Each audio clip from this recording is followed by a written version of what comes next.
fiscal. El día de hoy vamos a platicar un tema muy interesante y de hecho muy importante con aquello de los problemas que tenemos ahorita de tipo económico, el tipo de cambio. Pero no vamos a hablar precisamente del tipo de cambio, sino más bien de la información financiera.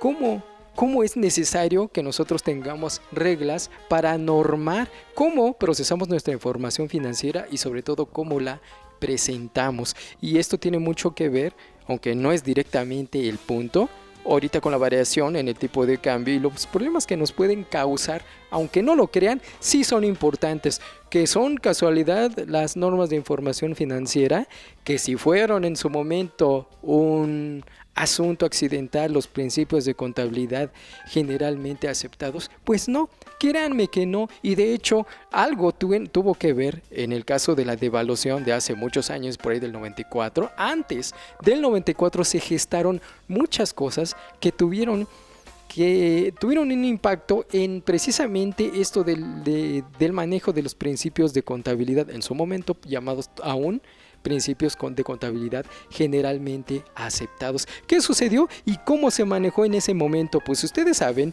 que ahorita el índice de referencia, porque a estas alturas ya lo tenemos que considerar así, el dólar. El dólar es el que maneja la economía mundial. Casi todas las actividades están referidas a un dólar de los Estados Unidos. Bueno, en Europa tienen ahorita el euro, pero ahorita con el tambaleo que les está causando Grecia, tienen que buscar otros medios de control financiero. Pero en general el dólar por excelencia sigue siendo el índice de referencia a nivel mundial. Y aunque no quisiéramos, lo tenemos que utilizar porque es de ahí donde comparamos nuestra situación económica, ya sea que llamemos devaluación, ya sea que lo llamemos depreciación, que porque hubo un tipo de cambio fijo y ahora no, que la banda cambiaria, bueno, eso es independiente. Finalmente el peso está subiendo y bajando con respecto al valor del dólar, aunque ahí precisamente por eso es importante conocer algunos detalles que no es el tema de ahorita, como es que el peso en realidad no se está debilitando, sino más bien que el dólar le está provocando su alza y el precio del peso está debilitándose. Por eso es que muchos dicen no es una devaluación, es una depreciación. Bueno, es igual, al final de cuentas tenemos una afectación. En su momento se creó como una medida de control del tipo de cambio, lo que llamábamos en su momento la banda cambiaria, un límite máximo, un límite mínimo, y así es como se estaba evaluando el tipo de cambio. Si ustedes recuerdan, incluso había algo que llamaban dólar libre, dólar controlado, y en base a eso teníamos una referencia del tipo de cambio. Pero hay algo que no nos dijeron y es lo que está pasando precisamente ahorita. ¿Por qué está comprando? ¿Por qué ofrece dólares al público el gobierno mexicano? El Banco Central, no el Banco de México. Bueno, sí, el Banco de México, llamado así como Banco Central, porque en todos los países hay un Banco Central que controla la economía y con ello la inflación. Pues bien, ¿por qué se imaginan que hubo una venta de dólares?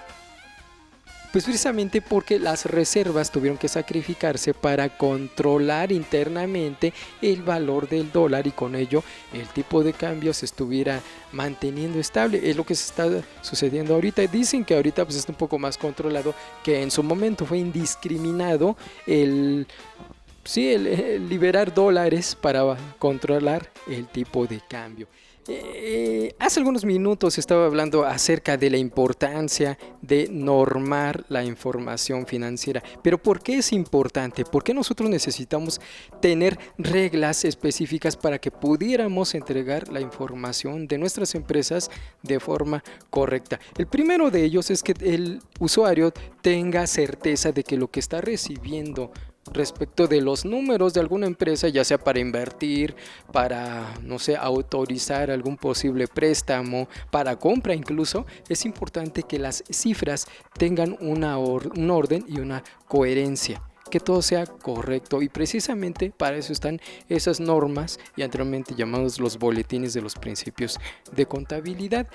E incluso el mal uso que hubo de estos procedimientos provocó algunos fraudes, no solo en el mundo, sino también aquí en el país. Hace algunos años, muchos ya no lo recuerdan o algunos ni siquiera se enteraron, hubo precisamente algunos fraudes de tipo financiero aquí en el país. Por ejemplo, la arrendadora Habre, que incluso tuvo un problema con algunos despachos de asesoría. Me parece que en ese tiempo eran las Big Nine, como ahorita son las Big Four, anteriormente que habían algunas más, algunas ya se fusionaron, otras desaparecieron, las Big Nine. No les voy a decir cuál para no meterme en problemas y no herir susceptibilidades.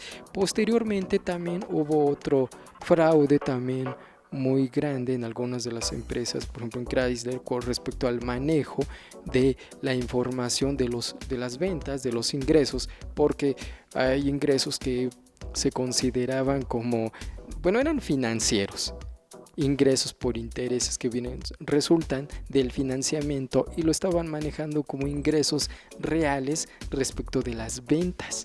Esto es un error porque hay empresas que no están hechas para esto. El financiamiento es producto de una venta, no necesariamente de la venta en sí. No las pueden mezclar, son asuntos totalmente distintos. ¿Por qué son distintos? Porque el financiamiento depende de muchas otras cosas, a lo mejor el transcurso del tiempo, que es el más fácil de identificar, y la venta en sí es el ingreso porque nosotros enajenamos, vendimos algo porque prestamos un servicio, y puede incluso no haber intereses.